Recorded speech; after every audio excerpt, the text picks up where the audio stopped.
morning everyone. In this lecture I would be telling you about DBMS lab. One lecture I have already taken of it, in which I have explained you how to create a database and then how to insert in a table, how to insert columns and rows, right?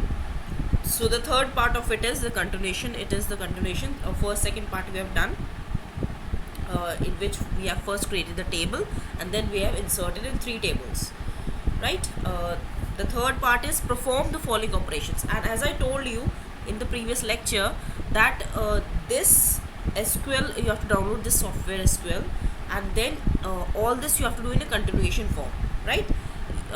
So this is perform following operations.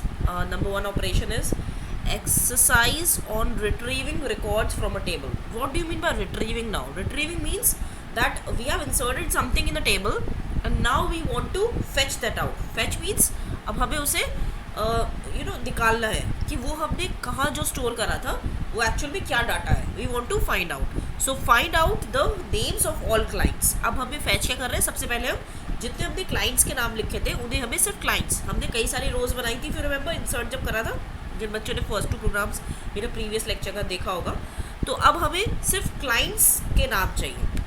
तो उसके लिए कौन सी query लगेगी? आप ये देखिए, ये query है select C name. C name means हमने सी नेम ही दिया था उस कॉलम का नाम, क्लाइंट नेम का short form. So C name from client master. और टेबल का नाम क्या था? Client master. तो जो भी टेबल का नाम है फ्रॉम उस टेबल का नाम आ जाएगा, जो कि हमने क्लाइंट मास्टर ही दिया था, तो specifically client master and a semicolon. So output आप देखेंगे कि सी नेम आपका सारा का सारा क्लाइंट मास्टर का शो हो जाएगा. सेकेंड वाला देखिए आप, ये क्या कह रहा है? ये कह रहा है retrieve the entire contents of the client master table. अब एंटायर मतलब मुझे एक क्लाइंट नेम या क्लाइंट नंबर या इस तरीके से कुछ नहीं चाहिए स्पेसिफिक, मुझे पूरा का पूरा अपनी टेबल चाहिए जितनी भी है ओवरऑल. तो उसके लिए मैं क्या साइज यूज़ करूँगी? मैं स्टार का साइन यूज़ करूँगी, आप एस्ट्रिक भी कह सकते हो उसे. तो इसमें क्या है? Select asterisk from client master. Asterisk means all, जितनी भी चीज़ें आपकी डाटाबेस में आपने क्रिएट करी है वो सारी की सारी आपके पास आउटपुट स्क्रीन पे शो हो जाए. तो उसके लिए आप क्या करोगे? Select asterisk from client master and then a semicolon. So you can see the output here, it is given. Then third part says retrieve the list of names and cities of all the clients. अब हमें retrieve करना है. अब हमने 2 चीज़ें बताई, पहले तो सिर्फ एक ही चीज़ देखी थी, फिर सारी चीज़ें देखी. अब हमें अगर एक से ज़्यादा कुछ देखना हो तो हम कैसे रिट्रीव करेंगे? With help of a query. तो हम करेंगे select C name city from client master.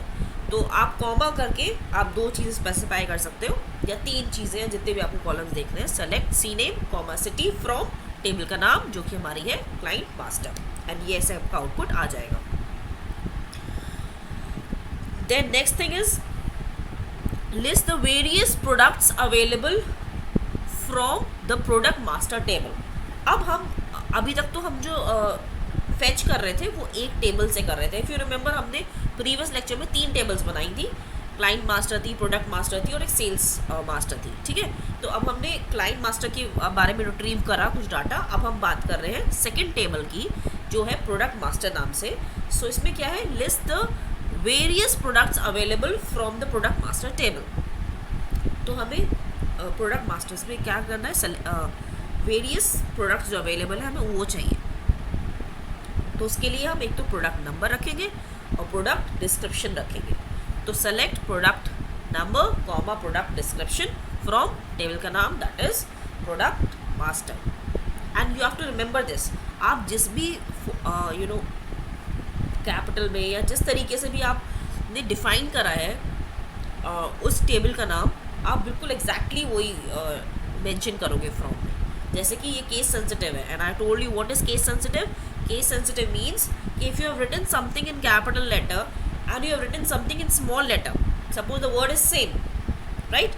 Suppose mine, you can take an example. With example I tell you, my name is Surbhi. So one in Surbhi name, one S, first letter is written as capital and other is written in small. So the computer will treat both Surbhi, the name is same, but it will treat both the names differently since one is in capital letter and other is in small letter. So that why it is case sensitive. That means case sensitive. And if I say that okay, tell me a name of a language which is not case sensitive, so the answer to this question is HTML. HTML is not case sensitive. If you write something in capital, if you write something in small, it doesn't matter. For it, the word is same if the name is same, right? If the spelling is same. So basically, but in the SQL, you have to since it's a case sensitive language, you have to be very you have to be very keen and very thorough with this thing, that otherwise the error will come and your program will not execute, right? So output is there. Next comes list all the clients who are located in Bombay.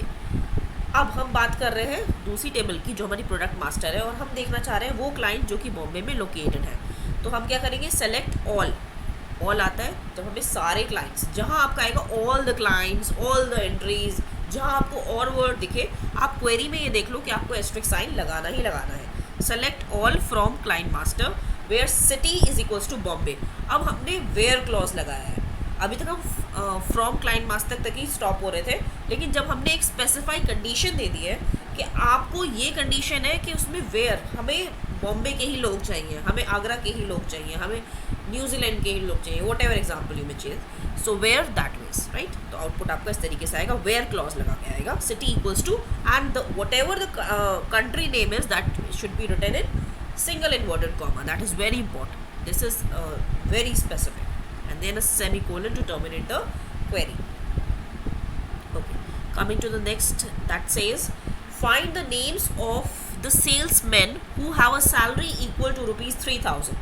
Now what they say is that you have to find the names of the salesmen जिनकी salary equal है 3000 तक. तो इसके लिए क्या query होनी चाहिए, अगर हम डाटाबेस से ये वाला डाटा, क्योंकि डाटाबेस एक्चुअली हम बनाते हैं, हमें फ्यूचर में उन चीज़ों की रिक्वायरमेंट होती है. हम क्यों वैल्यू स्टोर करते हैं कि हमें, ताकि जब भी वो नीड हो हमें पूरा डाटा एकदम से मैनुअली ना देखना पड़े, एक एक करके ना देखना पड़े, विद हेल्प ऑफ क्वेरी हमें वो चीज़ एकदम फैच हो जाए, हमारे सामने आ जाए. सो हमने क्या लिखा, अगर हमें ये देखना है कि हमारे एम्प्लॉयज़ जिनकी सैलरी इक्वल है 3000 तक, तो उसका हम क्वेरी होगी select salesman underscore sale name from salesman master, ये टेबल का नाम है, where salary amount equals to 3000. और ये SALAMT जो है अमाउंट, ये एज इट इज़ कॉलम का नाम इसी तरीके से गिवन है उस टेबल के अंदर, ये भी हमें स्पेसिफिक रखना है, ठीक है, with the semicolon, and then you get the entries in output form.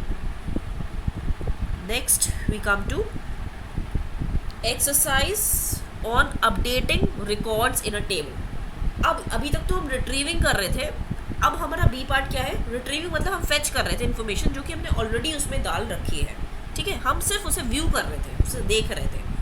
अब हमें क्या करना है, अब हमें अपडेट करना है, दैट मीन्स कुछ इंसर्ट करना है, एंट्रीज को बढ़ाना है, टेबल के कॉलम्स को बढ़ाना है, ठीक है, अपडेट कर रहे हैं. या अपडेट बढ़ाना, एक्चुअली बढ़ाना भी नहीं कह सकते क्योंकि बढ़ाने का मतलब है इंसर्ट करना, राइट, लेकिन हम अपडेट कर रहे हैं. अपडेट मतलब जो ऑलरेडी है उसे चेंज कर रहे हैं, we are changing the values actually. अगर मान लो किसी की सैलरी 3000 है, तो ये थोड़ा ना कि जब तक वो लाइफ टाइम वर्क करेगा उसकी सैलरी 3000 ही रहेगी. ऑफकोर्स वो timely year wise maybe, और maybe 6 month, depends on the terms and conditions, वो अपडेट होगी, वो बढ़ेगी, राइट.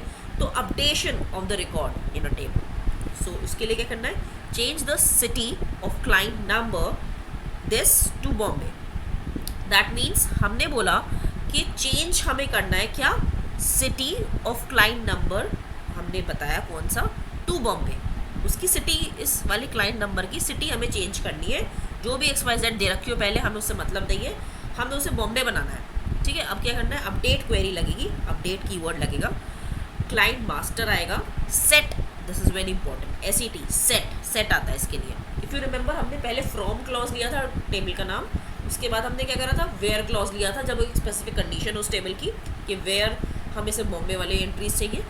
अब हमने, अगर हमें अपडेट करना है तो हम सेट क्लॉज लेंगे, SET, set city equals to Bombay, where clause फिर से आ गया, क्योंकि इसमें कंडीशंस क्या दे रखी है कि क्लाइंट का नंबर ये वाला है, उसका बॉम्बे होना चाहिए, सेट सिटी.